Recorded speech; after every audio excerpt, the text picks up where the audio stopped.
श्रीमद कुंज विहार ने नमः। श्री स्वामी हरिदास विजय तेतराम, श्री युगल सरकार, सदगुरुदेव और आप सभी रसिक भक्त वृंदों के श्री चरणों में दास का साष्टांग दंडवत प्रणाम। आज श्रीमद भागवत महापुराण के दशम स्कंद के अंतर्गत 14वां अध्याय ब्रह्मा जी के द्वारा भगवान की स्तुति। ब्रह्मा जी ने स्तुति की, प्रभो एकमात्र आप ही स्तुति करने योग्य हैं। मैं आपके चरणों में नमस्कार करता हूं। आपका यह शरीर वर्षाकालीन मेघ के समान श्यामल है। इस पर स्थिर बिजली के समान झिलमिल झिलमिल करता हुआ पीतांबर शोभा पाता है। आपके गले में घुंघरू की माला, कानों में मकराकृत कुंडल तथा सिर पर मोर पंखों का मुकुट है। इन सब की कांति से आपके मुख पर अनोखी छटा छिटक रही है। वक्ष स्थल पर लटकती हुई वनमाला और नन्ही सी हथेली पर दही भात का कौर, बगल में बेंत और सिंगी तथा कमर की फेंट में आपकी पहचान बताने वाली बांसुरी शोभा पा रही है। आपके कमल से सुकोमल परम सुकुमार चरण और यह गोपाल बालक का सुमधुर वेश, स्वयं प्रकाश परमात्मन, आपका यह श्री विग्रह भक्त जनों की लालसा अभिलाषा पूर्ण करने वाला है। यह आपकी चिन्मयी इच्छा का मूर्तिमान स्वरूप मुझ पर आपका साक्षात कृपा प्रसाद है।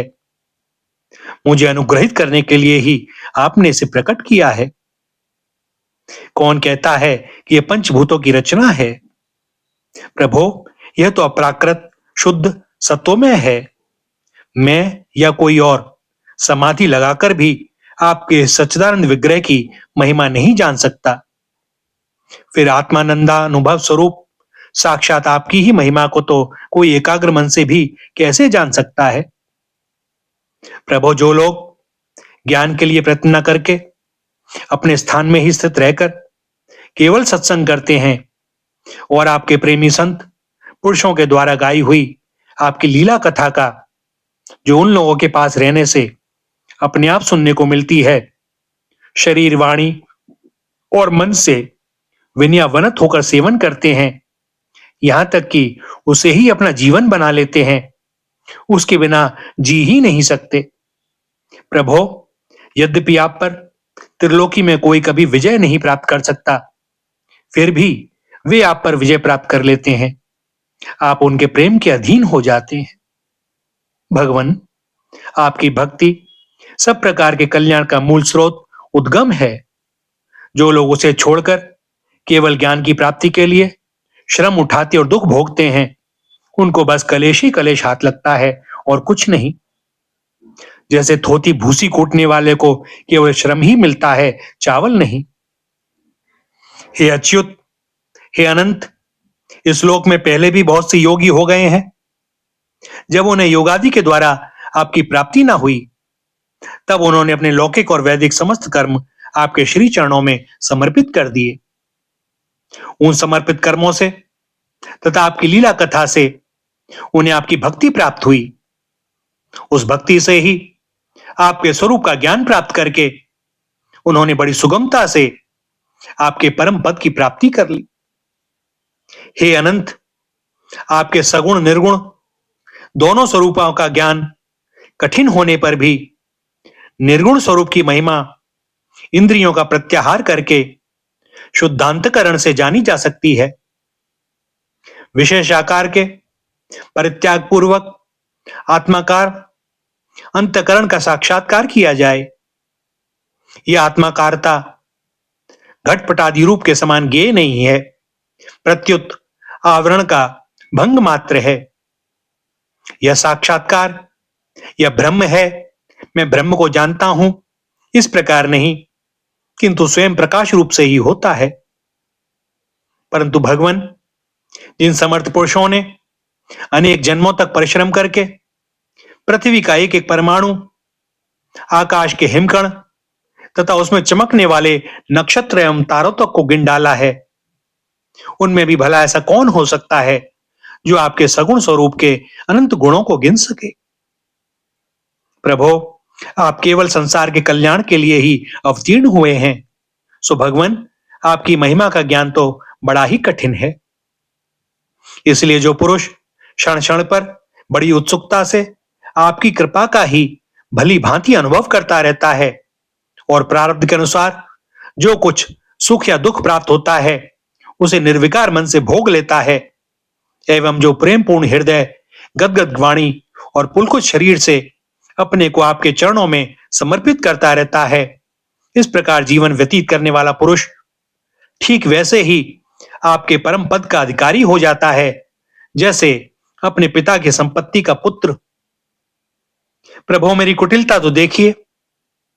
आप अनंत आदि पुरुष परमात्मा हैं और मेरे जैसे बड़े बड़े मायावी भी आपकी माया के चक्र में हैं। फिर भी मैंने आप पर अपनी माया फैलाकर अपना ऐश्वर्य देखना चाहा। प्रभु, मैं आपके सामने हूं ही क्या? क्या अग्नि के सामने चिंगारी की भी कोई गिनती है? भगवान, मैं रजोगुण से उत्पन्न हुआ हूं। आपके स्वरूप को मैं ठीक ठीक नहीं जानता। इसी से अपने को आपसे अलग संसार का स्वामी माने बैठा था। मैं अजन्मा जगत करता हूं। इस मायाकृत मोह के घने अंधकार से मैं अंधा हो रहा था। इसलिए आप यह समझकर कि मेरे ही अधीन है, मेरा भृत्य है, इस पर कृपा करनी चाहिए। मेरा अपराध क्षमा कीजिए। मेरे स्वामी, प्रकृति, मैं तत्व, अहंकार, आकाश, वायु, अग्नि, जल और पृथ्वी रूप आवरणों से घिरा हुआ यह ब्रह्मांड ही मेरा शरीर है और आपके एक एक रोम के छिद्र में ऐसे ऐसे अगणित ब्रह्मांड उसी प्रकार उड़ते पड़ते रहते हैं जैसे झरोखे की जाली में से आने वाली सूर्य की किरणों में रज के छोटे छोटे परमाणु उड़ते हुए दिखलाई पड़ते हैं।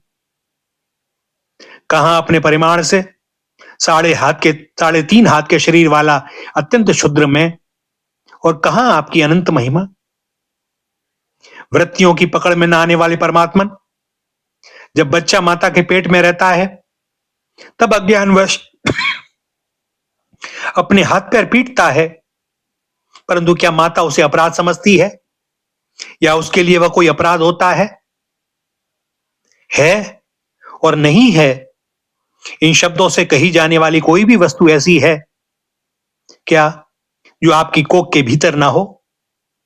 श्रुतियां कहती हैं कि जिस समय तीनों लोग प्रलयकालीन जल में लीन थे, उस समय जल में स्थित श्री नारायण के नाभि कमल से ब्रह्मा का जन्म हुआ।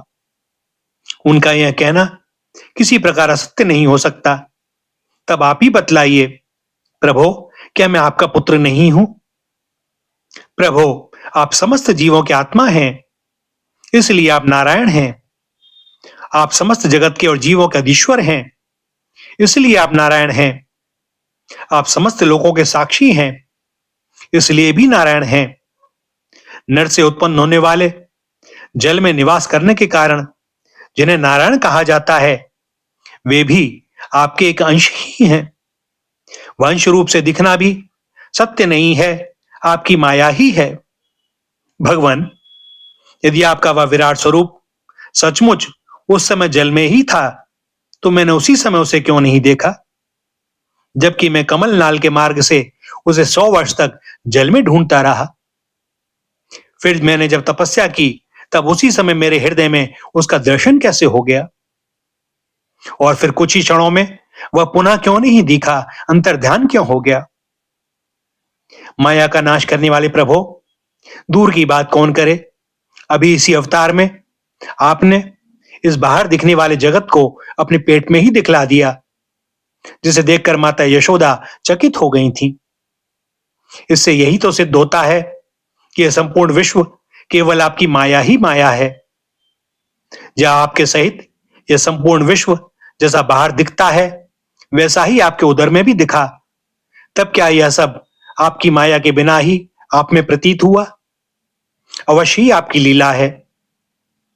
उस दिन की बात जाने दीजिए, आज की ही लीजिए कि आज आपने मेरे सामने अपने अतिरिक्त संपूर्ण विश्व को अपनी माया का खेल नहीं दिखलाया है। पहले आप अकेले थे, फिर संपूर्ण ग्वाल बाल, बछड़े और छड़ी छींके भी आप ही हो गए। उसके बाद मैंने देखा कि आपके वे सब रूप चतुर्भुज हैं, और मेरे सहित सबके सब तत्व उनकी सेवा कर रहे हैं। आपने अलग अलग उतने ही ब्रह्मांडों का रूप भी धारण कर लिया था, परंतु अब आप केवल अपरिमित अद्वितीय ब्रह्म रूप से ही शेष रह गए हैं। जो लोग अज्ञानवश आपके स्वरूप को नहीं जानते, उन्हीं को आप प्रकृति में स्थित जीव के रूप में प्रतीत होते हैं और उन पर अपनी माया का पर्दा डालकर सृष्टि के समय मेरे ब्रह्मा रूप से, पालन के समय अपने विष्णु रूप से और संहार के समय रुद्र के रूप में प्रतीत होते हैं।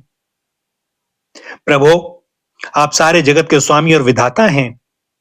अजन्मा होने पर भी आप देवता, ऋषि, मनुष्य, पशु पक्षी और जलचर आदि योनियों में अवतार ग्रहण करते हैं। इसलिए इन रूपों के द्वारा दुष्ट पुरुषों का घमंड तोड़ दें और सत्पुरुषों पर अनुग्रह करें। भगवान, आप अनंत परमात्मा और योगेश्वर हैं। जिस समय आप अपनी योग माया का विस्तार करके लीला करने लगते हैं, उस समय त्रिलोकी में ऐसा कौन है जो यह जान सके कि आपकी लीला कहां, किस लिए, कब और कितनी होती है। इसलिए संपूर्ण जगत स्वप्न के समान असत्य, अज्ञान रूप और दुख पर दुख देने वाला है। आप परमानंद, परम ज्ञान स्वरूप एवं अनंत हैं। यह माया से उत्पन्न एवं विलीन होने पर भी आप में आपकी सत्ता से सत्य के समान प्रतीत होता है। प्रभो, आप ही एकमात्र सत्य हैं, क्योंकि आप सबके आत्मा जो हैं। आप पुराण पुरुष होने के कारण समस्त जन्मादि विकारों से रहित हैं। आप स्वयं प्रकाश हैं। इसलिए देश, काल और वस्तु जो पर प्रकाश है, किसी प्रकार आपको सीमित नहीं कर सकते। आप उनके भी आदि प्रकाशक हैं। आप अविनाशी होने के कारण नित्य हैं। आपका आनंद अखंडित है। आप में न तो किसी प्रकार का मल है और न अभाव। आप पूर्ण एक हैं। समस्त उपाधियों से मुक्त होने के कारण आप अमृत स्वरूप हैं। आपका ऐसा स्वरूप समस्त जीवों का ही अपना स्वरूप है, जो गुरु रूप सूर्य से तत्व ज्ञान रूप दिव्य दृष्टि प्राप्त करके उससे आपको अपने स्वरूप के रूप में साक्षात्कार कर लेते हैं। वे इस झूठे संसार सागर को मानो पार कर जाते हैं। जो पुरुष परमात्मा को आत्मा के रूप में नहीं जानते, उन्हें उस अज्ञान के कारण ही इस नाम रूपात्मक निखिल प्रपंच की उत्पत्ति का भ्रम हो जाता है। किंतु ज्ञान होते ही इसका आत्यंतिक प्रलय हो जाता है। जैसे रस्सी में भ्रम के कारण ही सांप की प्रतीति होती है और भ्रम के निवृत्त होते ही उसकी निवृत्ति हो जाती है। संसार संबंधी बंधन और उससे मोक्ष, ये दोनों ही नाम अज्ञान से कल्पित हैं। वास्तव में ये अज्ञान के ही दो नाम हैं। ये सत्य और ज्ञान स्वरूप परमात्मा से भिन्न अस्तित्व नहीं रखते। जैसे सूर्य में दिन और रात का भेद नहीं है, वैसे ही विचार करने पर अखंड चित स्वरूप केवल शुद्ध आत्म तत्व न बंधन है और न मोक्ष। भगवान, कितने आश्चर्य की बात है कि आप हैं अपने आत्मा, पर लोग आपको पराया मानते हैं, और शरीर आदि है पराये, किंतु उनको आत्मा मान बैठते हैं और इसके बाद आपको कहीं अलग ढूंढने लगते हैं। भला अज्ञानी जीवों का ये कितना बड़ा ज्ञान है। हे अनंत, आप तो सबके अंतःकरण में ही विराजमान हैं। इसलिए संत लोग आपके अतिरिक्त जो कुछ प्रतीत हो रहा है उसका परित्याग करते हुए अपने भीतर ही आपको ढूंढते हैं। क्योंकि यद्यपि रस्सी में सांप नहीं है, फिर भी उस प्रतिमान सांप को मिथ्या निश्चय किए बिना भला कोई सत्पुरुष सच्ची रस्सी को कैसे जान सकता है। अपने भक्तजनों के हृदय में स्वयं स्फुरित होने वाले भगवान, आपके ज्ञान का स्वरूप और महिमा ऐसी है, उससे अज्ञान कल्पित जगत का नाश हो जाता है। फिर भी जो पुरुष आपके युगल चरण कमलों का तनिक सा भी कृपा प्रसाद प्राप्त कर लेता है, उससे अनुग्रहित हो जाता है। वही आपकी सच्चिदानंदमयी महिमा का तत्व जान सकता है। दूसरा कोई भी ज्ञान, वैराग्य आदि साधन रूप अपने प्रयत्न से बहुत काल तक कितना भी अनुसंधान करता रहे, वह आपकी महिमा का यथार्थ ज्ञान नहीं प्राप्त कर सकता। इसलिए भगवान, मुझे इस जन्म में, दूसरे जन्म में अथवा किसी पशु पक्षी आदि के जन्म में भी ऐसा सौभाग्य प्राप्त हो कि मैं आपके दासों में से कोई एक दास हो जाऊं और फिर आपके श्री चरण कमलों की सेवा करूं। मेरे स्वामी, जगत के बड़े बड़े यज्ञ सृष्टि के प्रारंभ से लेकर अब तक आपको पूर्णतः तृप्त न कर सके, परंतु आपने ब्रज की गायों और ग्वालिनों के बछड़े एवं बालक बनकर उनके स्तनों का अमृत सा दूध बड़े उमंग से पिया है। वास्तव में उन्हीं का जीवन सफल है, वे ही अत्यंत धन्य हैं। अहो, नंद आदि ब्रजवासी गोपों के धन्य भाग्य हैं। वास्तव में उनका अहो भाग्य है, क्योंकि परमानंद स्वरूप सनातन परिपूर्ण ब्रह्म आप उनके अपने सगे संबंधी और सौहृद हैं। हे अच्युत, इन ब्रजवासियों के सौभाग्य की महिमा तो अलग रही। मन आदि 11 इंद्रियों का अधिष्ठाता देवता के रूप में रहने वाले महादेव आदि हम लोग बड़े ही भाग्यवान हैं, क्योंकि इन ब्रजवासियों की मन आदि 11 इंद्रियों को प्याले बनाकर हम आपके श्री चरण कमलों का अमृत से भी मीठा, मदिरा से भी मादक मधुर मकरंद रस पान करते रहते हैं। जब उसका एक एक इंद्रिय से पान करके हम धन धन्य हो रहे हैं, तब समस्त इंद्रियों से उसका सेवन करने वाले ब्रजवासियों की तो बात ही क्या है। प्रभो, इस ब्रजभूमि के किसी वन में और विशेषकर गोकुल में किसी भी योनि में जन्म हो जाए, यही हमारे लिए बड़े सौभाग्य की बात होगी, क्योंकि यहां जन्म हो जाने पर आपके किसी न किसी प्रेमी के चरणों की धूलि अपने ऊपर पड़ ही जाएगी। प्रभो, आपके प्रेमी ब्रजवासियों का संपूर्ण जीवन आपका ही जीवन है। आप ही उनके जीवन के एकमात्र सर्वस्व हैं। इसलिए उनके चरणों की धूलि मिलना आपके ही चरणों की धूलि मिलना है, और आपके चरणों की धूलि को तो श्रुतियां भी अनादिकाल से अब तक ढूंढ ही रही हैं। देवताओं के भी आराध्य देव प्रभो, इन ब्रजवासियों को इनकी सेवा के बदले में आप क्या फल देंगे? संपूर्ण फलों के फलस्वरूप आपसे बढ़कर और कोई फल तो है ही नहीं। यह सोचकर मेरा चित्त मोहित हो रहा है। आप उन्हें अपना स्वरूप भी देकर उऋण नहीं हो सकते, क्योंकि आपके स्वरूप को तो उस पूतना ने भी अपने संबंधियों अघासुर, बकासुर आदि के साथ प्राप्त कर लिया, जिसका केवल वेश ही साध्वी स्त्री का था, पर जो हृदय से महान क्रूर थी। फिर जिन्होंने अपने घर, धन, स्वजन, प्रिय, शरीर, पुत्र, प्राण और मन सब कुछ आपके ही श्री चरणों में समर्पित कर दिया है, जिनका सब कुछ आपके ही लिए है, उन ब्रजवासियों को भी वही फल देकर आप कैसे उऋण हो सकते हैं? सच्चिदानंद स्वरूप श्याम सुंदर तभी तक राग देश आदि दोष चोरों के समान सर्वस्व अपहरण करते रहते हैं, तभी तक घर और उसके संबंधी कैद की तरह संबंध के बंधनों में बांधे रखते हैं, और तभी तक मोह पैर की बेड़ियों की तरह जकड़े रहता है, जब तक जीव आपका नहीं हो जाता। प्रभो, आप विश्व के बखेड़े से सर्वथा रहित हैं, फिर भी अपने शरणागत भक्तजनों को अनंत आनंद वितरण करने के लिए पृथ्वी में अवतार लेकर विश्व के समान ही लीला विलास का विस्तार करते हैं। मेरे स्वामी, बहुत कहने की आवश्यकता नहीं। जो लोग आपकी महिमा जानते हैं वे जानते रहें। मेरे मन, वाणी और शरीर तो आपकी महिमा जानने में सर्वथा असमर्थ हैं। सच्चिदानंद स्वरूप श्री कृष्ण आप सबके साक्षी हैं, इसलिए आप सबको जानते हैं। आप समस्त जगत के स्वामी हैं। यह संपूर्ण प्रपंच आप में ही स्थित है। आपसे मैं और क्या कहूं?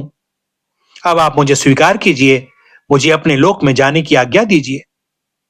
सबके मन प्राण को अपनी रूप माधुरी से आकर्षित करने वाले श्याम सुंदर, आप यदुवंश रूप कमल को विकसित करने वाले सूर्य हैं।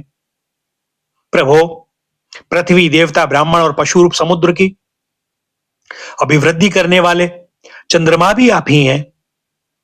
आप पाखंडियों के धर्म रूप रात्रि का घोर अंधकार नष्ट करने के लिए सूर्य और चंद्रमा दोनों के ही समान हैं। पृथ्वी पर रहने वाले राक्षसों के नष्ट करने वाले आप चंद्रमा सूर्य आदि समस्त देवताओं के भी परम पूजनीय हैं। भगवान, मैं अपने जीवन भर महाकल्प पर्यंत आपको नमस्कार ही करता रहूं। श्री सुखदेव जी कहते हैं, परीक्षित, संसार के रचयिता ब्रह्मा जी ने इस प्रकार भगवान श्री कृष्ण की स्तुति की। इसके बाद उन्होंने 3 बार परिक्रमा करके उनके श्री चरणों में प्रणाम किया और फिर अपने गंतव्य स्थान सत्यलोक में चले गए। ब्रह्मा जी ने बछड़ों और ग्वाल बालों को पहले ही यथास्थान पहुंचा दिया था। भगवान श्री कृष्ण ने ब्रह्मा जी को विदा कर दिया और बछड़ों को लेकर श्री यमुना जी के पुलिन पर आए, जहां वे अपने सखा ग्वाल बालों को पहले छोड़ गए थे।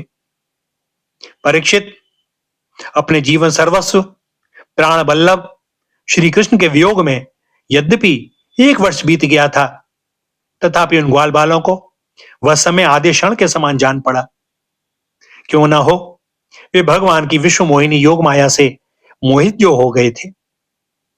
जगत के सभी जीव उसी माया से मोहित होकर शास्त्र और आचार्यों के बार बार समझाने पर भी अपने आत्मा को निरंतर भूले हुए हैं। वास्तव में उस माया की ऐसी ही शक्ति है। भला उससे मोहित होकर जीव यहां क्या क्या नहीं भूल जाते हैं। परीक्षित, भगवान श्री कृष्ण को देखते ही ग्वाल बालों ने बड़ी उतावली से कहा, भाई तुम भले आए, स्वागत है, स्वागत। अभी तो हमने तुम्हारे बिना एक कौर भी नहीं खाया है। आओ, इधर आओ, आनंद से भोजन करो। तब हंसते हुए भगवान ने ग्वाल बालों के साथ भोजन किया और उन्हें अघासुर के शरीर का ढांचा दिखाते हुए वन से ब्रज में लौट आए। श्री कृष्ण के सिर पर मोरपंख का मनोहर मुकुट और घुंघराले बालों में सुंदर सुंदर महकते हुए पुष्प गुथ रहे थे। नई नई रंगीन धातुओं से श्याम शरीर पर चित्रकारी की हुई थी। वे चलते समय रास्ते में उच्च स्वर से कभी बांसुरी, कभी पत्ते और कभी सिंगी बजाकर वाद्योत्सव में मग्न हो रहे हैं। पीछे पीछे ग्वाल बाल उनकी लोक पावन कीर्ति का गान करते जा रहे हैं। कभी वे नाम ले लेकर अपने बछड़ों को पुकारते, तो कभी उनके साथ लाड़ लड़ाने लगते। मार्ग के दोनों ओर गोपियां खड़ी हैं। जब वे कभी तिरछे नेत्रों से उनकी नजर से नजर मिला देते हैं, तब गोपियां आनंद मुग्ध हो जाती हैं। इस प्रकार भगवान श्री कृष्ण ने गोष्ठ में प्रवेश किया। परीक्षित, उसी दिन बालकों ने ब्रज में जाकर कहा कि आज यशोदा मैया के लाडले नंद नंदन ने वन में एक बड़ा भारी अजगर मार डाला है और उससे हम लोगों की रक्षा की है। राजा परीक्षित ने कहा, ब्राह्मण, ब्रजवासियों के लिए श्री कृष्ण अपने पुत्र नहीं थे, दूसरे के पुत्र थे। फिर उनका श्री कृष्ण के प्रति इतना प्रेम कैसे हुआ? ऐसा प्रेम तो उनका अपने बालकों पर भी पहले कभी नहीं हुआ था। आप कृपा करके बतलाइए, इसका क्या कारण है? श्री सुखदेव जी कहते हैं, राजन, संसार के सभी प्राणी अपने आत्मा से ही सबसे बढ़कर प्यार प्रेम करते हैं। पुत्र से, धन से या किसी से जो प्रेम होता है, वह तो इसलिए कि वे वस्तुएं अपनी आत्मा को प्रिय लगती हैं। राजेंद्र, यही कारण है कि सभी प्राणियों का अपने आत्मा के प्रति जैसा प्रेम होता है, वैसा अपने कहलाने वाले पुत्र, धन और ग्रह आदि में नहीं होता। नृपश्रेष्ठ, जो लोग देही को ही आत्मा मानते हैं, वे भी अपने शरीर से जितना प्रेम करते हैं, उतना प्रेम शरीर के संबंधी मित्र, पुत्र आदि से नहीं करते। जब विचार के द्वारा यह मालूम हो जाता है कि यह शरीर मैं नहीं हूं, यह शरीर मेरा है, तब इस शरीर से भी आत्मा के समान प्रेम नहीं रहता। यही कारण है कि इस देह के जीर्ण शीर्ण हो जाने पर भी जीने की आशा प्रबल रूप से बनी रहती है। इससे यह बात सिद्ध होती है कि सभी प्राणी अपने आत्मा से ही सबसे बढ़कर प्रेम करते हैं और उसी के लिए इस सारे चराचर जगत से भी प्रेम करते हैं। इन श्री कृष्ण को ही तुम सब आत्माओं का आत्मा समझो। संसार के कल्याण के लिए ही योग माया का आश्रय लेकर वे यहां देहधारी के समान जान पड़ते हैं। जो लोग भगवान श्री कृष्ण के वास्तविक स्वरूप को जानते हैं, उनके लिए तो इस जगत में जो कुछ भी चराचर पदार्थ है अथवा इससे परे परमात्मा, ब्रह्म, नारायण आदि जो भगवत स्वरूप हैं, सभी श्री कृष्ण स्वरूप ही हैं। श्री कृष्ण के अतिरिक्त और कोई प्राकृत अपराकृत वस्तु है ही नहीं। सभी वस्तुओं का अंतिम रूप अपने कारण में स्थित होता है। उस कारण के भी परम कारण है भगवान श्री कृष्ण। तब भला बताओ किस वस्तु को श्री कृष्ण से भिन्न बतलावें। जिन्होंने पुण्य कीर्ति मुकुंद मुरारी के पद पल्लव की नौका का आश्रय लिया है, जो कि सत्पुरुषों का सर्वस्व है, उनके लिए भवसागर बछड़े के खुर के घड़े के समान है। उन्हें परम पद की प्राप्ति हो जाती है और उनके लिए विपत्तियों का निवास स्थान या संसार नहीं रहता। परीक्षित, तुमने मुझसे पूछा था कि भगवान के 5वें वर्ष की लीला ग्वाल वालों ने 6ठे वर्ष में कैसे कही। उसका सारा रहस्य मैंने तुम्हें बतला दिया। भगवान श्री कृष्ण की ग्वाल वालों के साथ वन क्रीड़ा, अघासुर को मारना, हरी भरी घास से युक्त भूमि पर बैठकर भोजन करना, अप्राकृत रूपधारी बछड़ों और ग्वाल वालों का प्रकट होना और ब्रह्मा जी के द्वारा की हुई इस महान स्तुति को जो मनुष्य सुनता और कहता है, उसको धर्म, अर्थ, काम और मोक्ष की प्राप्ति हो जाती है। परीक्षित, इस प्रकार श्री कृष्ण बलराम ने कुमार अवस्था के अनुरूप आंख में चौनी, सेतु बंधन, बंदरों की भांति उछलना कूदना आदि अनेकों लीलाएं करके अपनी कुमार अवस्था ब्रज में ही त्याग दी। भैया, यहां पर दशम स्कंद का 14वां अध्याय समाप्त होता है और दास को अनुमति दें आज के लिए वाणी को विराम देने की। आगे श्री हरि की जैसी जो इच्छा। श्री राधा, श्री राधा, श्री राधा।